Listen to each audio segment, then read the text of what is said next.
Well, welcome. We're really glad to be with you again. And today, you know how it is when you reach for food and you're not hungry. Well, there's usually an emotion that's driving that we don't want to feel.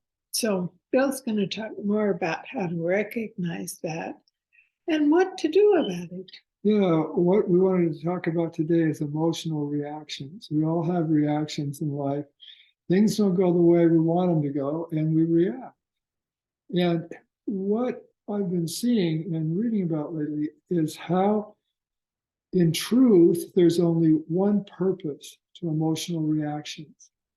But there are two ways to understand them or to look at them and respond to them. And one way, which is the most common way in the world, is to feel like this reaction justifies my actions. In other words, I'm right. I'm right. Right. When I react, my first go-to seems to be, they've done something wrong, I've done something, and the way I think the world should work is what's right. Yeah. And so the defensive armor comes up, and I'm going to let them know what I think and all the rest of it. So that's one way of looking at it, but it usually doesn't play out well. It certainly didn't play out well in my first marriage. I was thinking just this morning as I was thinking about this talk about how I, for the last months, maybe even year of our marriage, I felt like she was the problem in my life. I wasn't happy in my life. And I felt like she was the problem.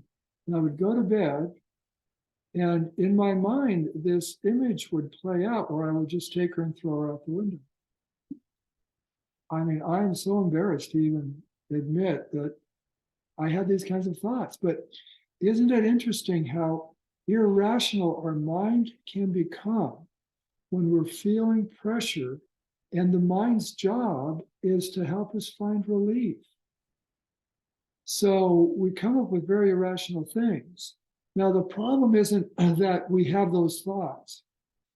Those thoughts don't mean that we have a broken mind, that there's a flaw in us, we're a bad person. True. That's what the mind's designed to do. Where we get into trouble is where we believe these thoughts to be an ultimate truth of life, an ultimate truth of the universe. So my wife is the problem, she should go out the window. It's like, hello.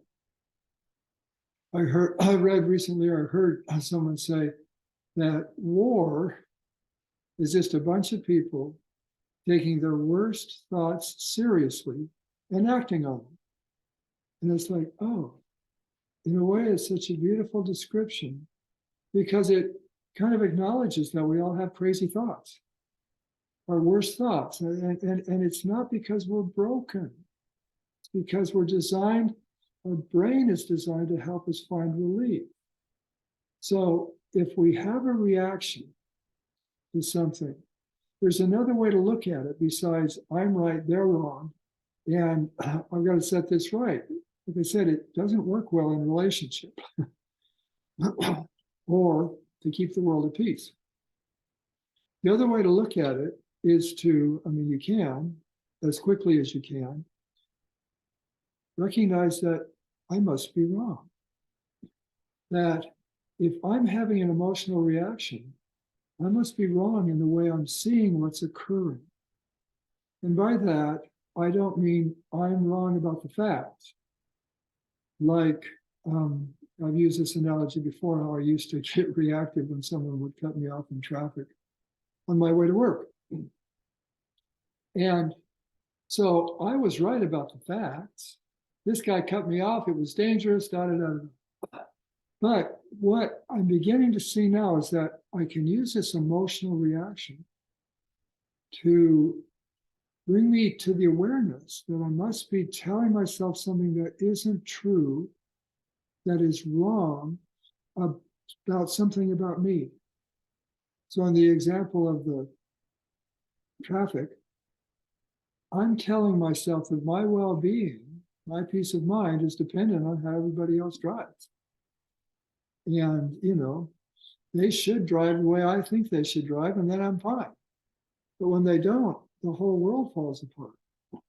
Now, if I recognize that my well-being doesn't depend on how other people drive,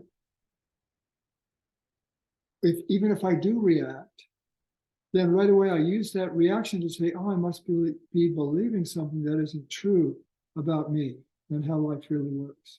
It's like you're paying attention to your GPS. Good point. Your emotions become your GPS, and they're a guiding force to more truth.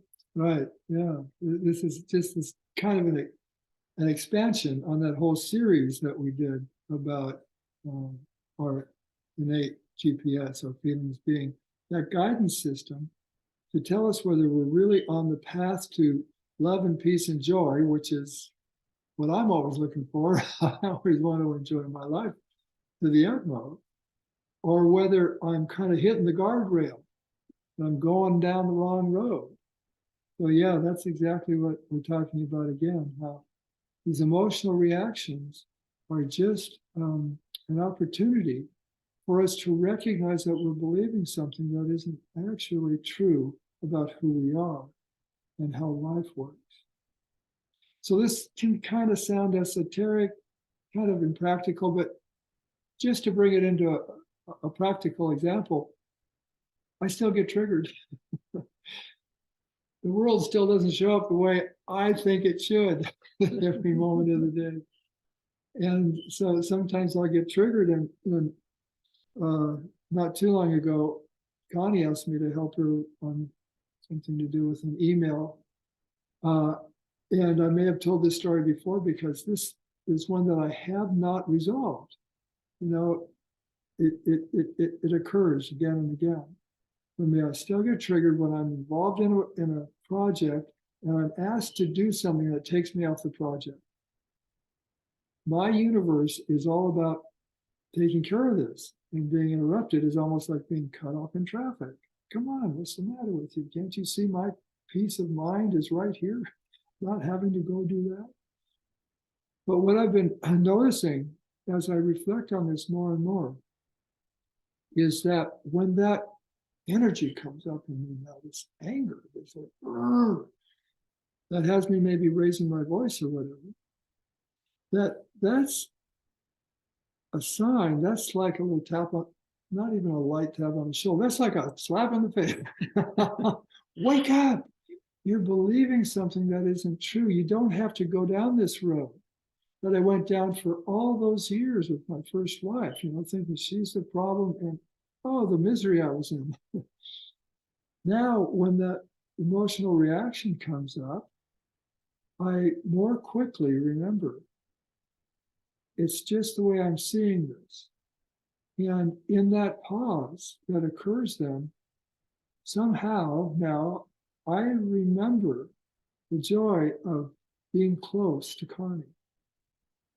And just in that memory, it's like that whole rationale of I shouldn't be disturbed, it's like fog that just dissipates. It just goes completely. All of that feeling, everything is gone. Now it's interesting because when I get triggered, there is a body response. There's the adrenaline, the cortisol. I mean, I still feel, my heart's still beating faster.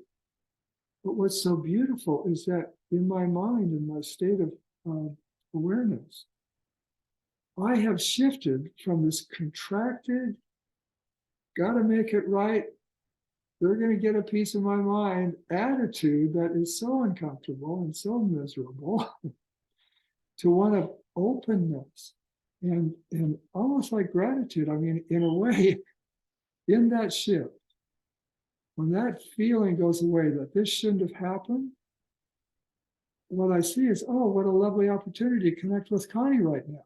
She needs my help. What do I enjoy more than helping? It just turns it on its head. So as kind of abstract as this idea may be, that when we have an emotional reaction, it's really an opportunity or even an invitation to examine how we're seeing life and our participation in it. Yeah, and especially if we do that before we reach for food that we don't have any hunger for. It has so many positive health benefits. Yeah, health and just ease of life. As we begin to respond more and more to emotional reactions from this new way of seeing, it not only improves our relationship with food, like Connie says, so that if my iPad isn't working, I don't find myself in the kitchen taking a bite of a brownie, thinking this brownie is going to fix my iPad. I mean, isn't that, see, the irrational thinking? Yeah, when we pause and we see, oh, I'm just telling myself something that isn't true about where to find my well-being, that the world has to work the way I want it to be able to experience a sense of well-being. So it just makes such a difference in our relationship with food, our spouses, our children, our job, our coworkers. Being able to see emotional reaction through a different eye can really make a difference in it. So give it a try. Give yourself a moment to just settle and get quiet. And we always offer a free consultation if you'd like to contact us and have a conversation about this in terms of a situation in your own life. We are here for you. Yeah, that's great. So recipe, we did a guacamole made in part with chickpeas. And that makes it less fatty because the avocado that we add is quite fatty. So look it over. It's really tasty. It would be great as a stuffing for a baked potato. It would be great. You mentioned taquitos, or it's great on its own, especially if you make your own corn tortillas without oil. I mean, tortilla chips. I mean tortilla chips, yeah. Without oil, with lime. Yeah, it's really good. Thanks for joining us. We'll see you again next week.